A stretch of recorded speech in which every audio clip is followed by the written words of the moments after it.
How's it going, guys? Andrew here with Justified EDC, and today I'm bringing you another one of those new knives and gear that I got in and I want to show off, but I don't have a full video for planned. I really need to come up with a name for this segment, but I have some new stuff that I've got in that's going to be reviewed. Some of it I've just got in, some of it I've carried already, some of it is stuff that you might have seen before. But I just wanted to give a quick overview of some of these and then give you the opportunity to comment if you want to see full reviews on anything.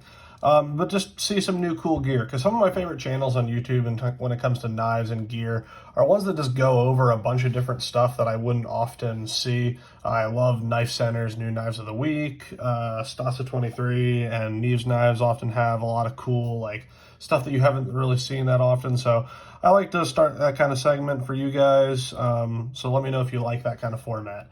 Jumping right into it. Petrified fish knives. You guys saw this. If not very many people watched the one of the most recent videos I did of the what makes a budget folding knife good. But I featured this knife in that video. Sorry, the blade's kind of dirty. I was cutting some fruit with it earlier and it kind of smudged the blade, but I featured it in that. This was a knife that, full disclosure, Petrified Fish gave me a discount code for. And then they gave me a discount code to use for a review knife, and then my wife went ahead and bought me a knife with it, so that's pretty cool. But this is the, oh, I forget the model number, PF719. I wish they would just name their models. They name some of them, but this is pretty much their cheapest model from what I understand. It's a Warncliffe sheep's foot style blade. Very much kind of reminds me of like a straight razor. 12C27, which is a slightly lesser version. It's in the same family as 14C28N, which I love. So it's just a basic stainless steel, nothing crazy, but it takes an insanely sharp edge. This came super ground thin and a very, very sharp edge. I've been really enjoying this. I've actually been carrying this here. If I pull out of my pocket, I've been carrying it in my Citizen E-pouch. You guys know I usually like to keep some kind of just pure EDC folder, smaller folder in here.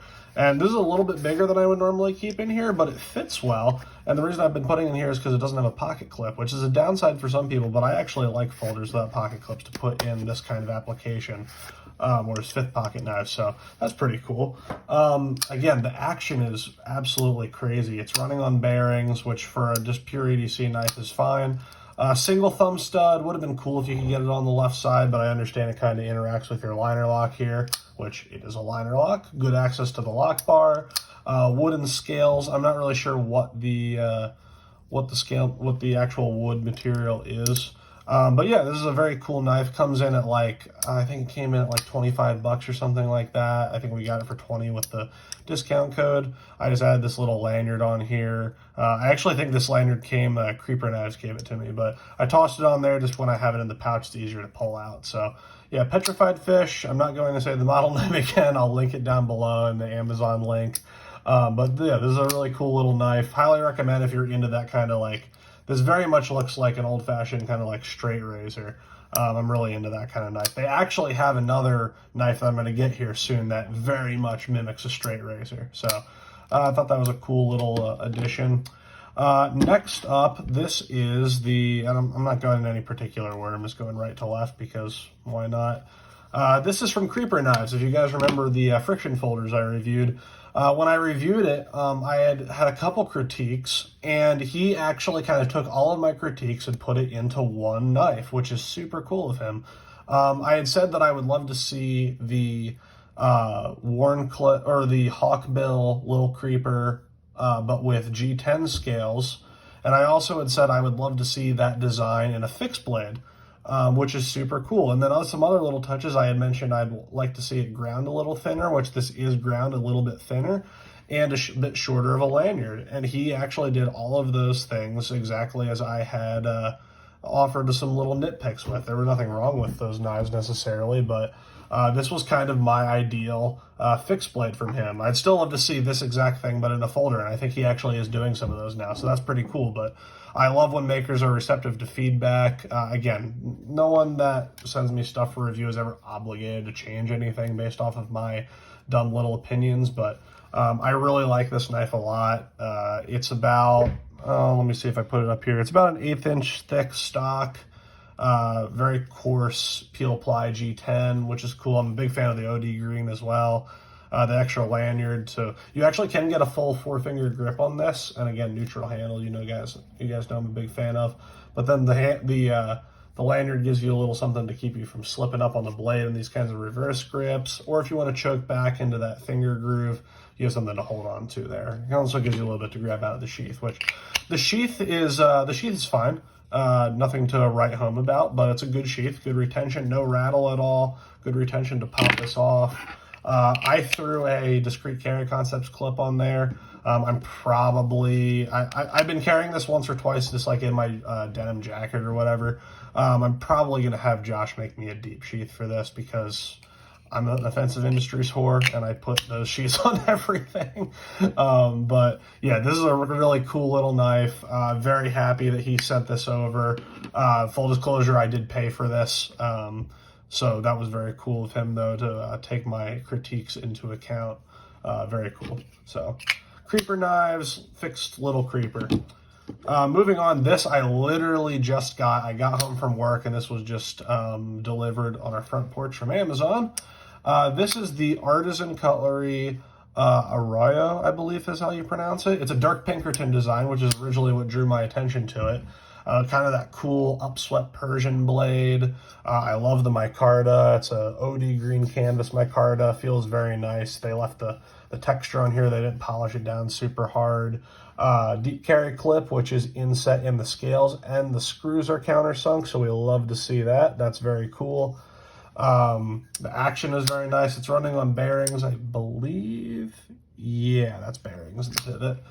Flipper action. It flips very nicely. You guys know I'm not the biggest fan of flipper. It actually works on this because in reverse grip, or I guess in forward grip, the flipper acts as a guard. One, from if the lock was to disengage somehow, and that came down on your finger, that would keep the blade from closing onto your finger. See if I can get this to disengage on purpose. See there, it won't go up on your finger. So that's cool, I guess. And flippers are growing on me. But yeah, this is very cool. Some jimping here on the top, which is I call semi-functional. The ergos feel great in hand though. Choking up on it, pretty much all of your standard grips work well, pretty much except the reverse grip edge in because of that flipper tab. Again, that's another reason I'm not big on flipper tabs, but that doesn't feel super great. But if you were going to do it, that'd probably be the better option anyway, because that flipper tab acts as a guard. But I love Dirk Pinkerton's designs, and it's cool to see this come out at a more affordable price range than some of his customs. I mean, he does a lot of collabs with like Kaiser and Artisan, and I believe he has one. I forget the name of that collaboration, but it's that hawkbill blade. I really would like to get my hands on one of those.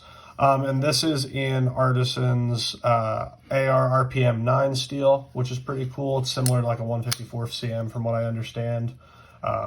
But yeah, just a cool little EDC knife. Again, it's actually smaller than I thought it was going to be. If I line it up here, you get just over a 3-inch blade, like 3 1/4 inches, 7.5 inches overall length. Fills the hand. You can get a full 4-finger grip on it with some room to spare if you're going to choke back on it. Yeah, just a cool little knife. I'm definitely going to be carrying this for EDC. Probably won't carry this at work because it's not the most versatile work blade. I'll probably carry this for EDC. And again, I love that micarta, so keep your eyes out here. I have some cool custom scales for a different knife coming with that are very similar to this. So Artisan Arroyo, Dirk Pinkerton design. Again, I have no idea if I'm saying that right, so I'll pull these back down here. The next thing, actually I'm going to save that for last. Next thing here, Cold Steel Crawford 1. I said this in my budget, my what makes a budget knives, budget folders good video. Cold Steel is vastly underlooked for their like $50 and under, or especially under $100 budget knives, especially their folders. They make excellent budget folders. Cold Steel, like, they're more expensive knives. I'm never really apt to spend that kind of money on a Cold Steel. I'm more apt to do it on like a custom fixed blade or gun parts or that kind of thing. But I love their budget knives, and this is like the first flipper that I've had from Cold Steel. The action on it is insane, and it's on phosphor bronze washers. Excellent flipping action. it falls shut. It's a glassy, smooth action. You can thumb roll it open with this. This actually does act similar to a wave. It's not the most effective. It kind of works like 75% of the time for me. I'm probably going to end up milling some jimping into that there for it to kind of catch the pocket better. Yeah, probably going to end up milling some texture on there. But really cool knife. Comes in at like $35. It's an injection molded handle with these like rubber inlays that are very grippy. Clip point blade, made of 4116, which from what I understand is similar to like a 440C. So nothing special, but nothing to sneeze at either, as my grandfather always said. Stock thickness is about, I don't know, like 3/16 thick. Thicker and not ground super thin, but very, very sharp. I actually did process some cardboard with this at work. And it actually cut fairly well, even despite being thicker blade stock. I actually bought this because I was looking for an alternative to recommend to people for like cheap throwaway knives for travel. Before my go-to recommendation was always either like the Victorinox fruit knife or the Cold Steel Kudu, which is another awesome budget knife. These things, like, you can get them like under $10. But not everyone likes not having a clip. Not everyone likes this locking mechanism, or like the fact that you can't one-hand open it, which you can if you loosen the spring. You can kind of throw the blade open, but that's besides the point. I should do a dedicated video on these. These things are so cool. But anyways, I actually got the Crawford one in the hopes of this being another like relatively cheap knife that I could recommend for like a throwaway knife that you could take traveling with you, either where you're not supposed to have knives, or you're not sure if you're going to go in somewhere, like you're doing some touristy stuff or going to a museum, you have to throw the knife, that kind of thing. And again, coming in at around $30, I still think that is reasonable for a travel knife, and especially something like this, it would be an excellent self-defense blade as well. You can kind of do everything you need to do with this. You can do EDC tasks, it's sharp enough, it's tough enough that you can do some harder use in an emergency, and it works as a defensive blade. You can do that reverse grip edge in. It works very well in edge out reverse grip. These guards, the flipper tab and this thumb ramp act as guards, so keep you from slipping down on the blade. It's very comfortable in hand, and it has this secondary lock, which if you were going to do some hard use with it, you could lock that. That locks the liner lock, so that can't close. But yeah, this is just an awesome little budget knife, and I think it is very overlooked by a lot of the channels that do videos on those like high quality budget knives. So definitely would recommend checking out the Cold Steel Crawford one. I'm probably going to get some other of Cold Steel's cheaper options to check out. Not a big fan of Lynn Thompson or Cold Steel's marketing or anything like that, but I think they do make excellent knives. And the other cool thing is this isn't made in China, it's made in Taiwan. So politics aside, that's pretty cool. Next thing up here is this very cool little lighter that I got from Urban EDC Supply. I saw that they had posted that they had a restock of these, and that it was like their most requested restock ever.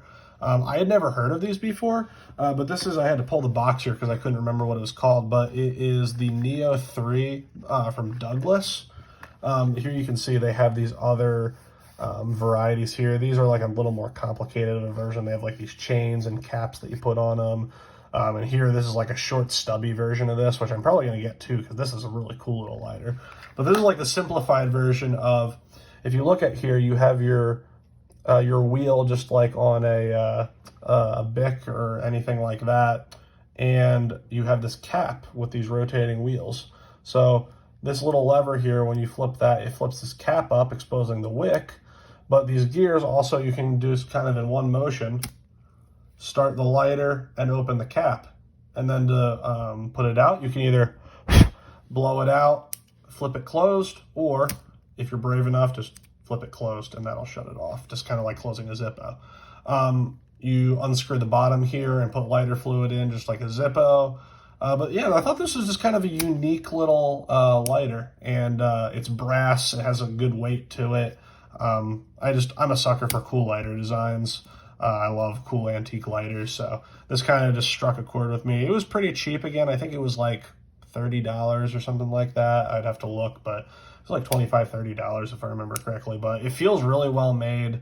Again, just the feeling in hand, the weight, the quality of the action, if you want to call it that. It actually has a pretty nice detent there on the cap. So, but yeah, it's cool. This little lighter made by Douglas. Apparently, again, I'm probably going to get this little stubby one too that they make, which is pretty cool. It reminds me of what were those old candies that came in like the little fake jugs? It reminds me of that. But anyways, guys, this is just another short video on some new stuff that I got in. I hope you guys enjoyed hearing about some cool new gear. Let me know which ones of these you want to see full reviews on. I'm definitely going to do a full review on this and this, but anything else that you guys want to see, let me know down in the comments. I'll put links to all of this stuff, and as always, I will see you guys in the next one.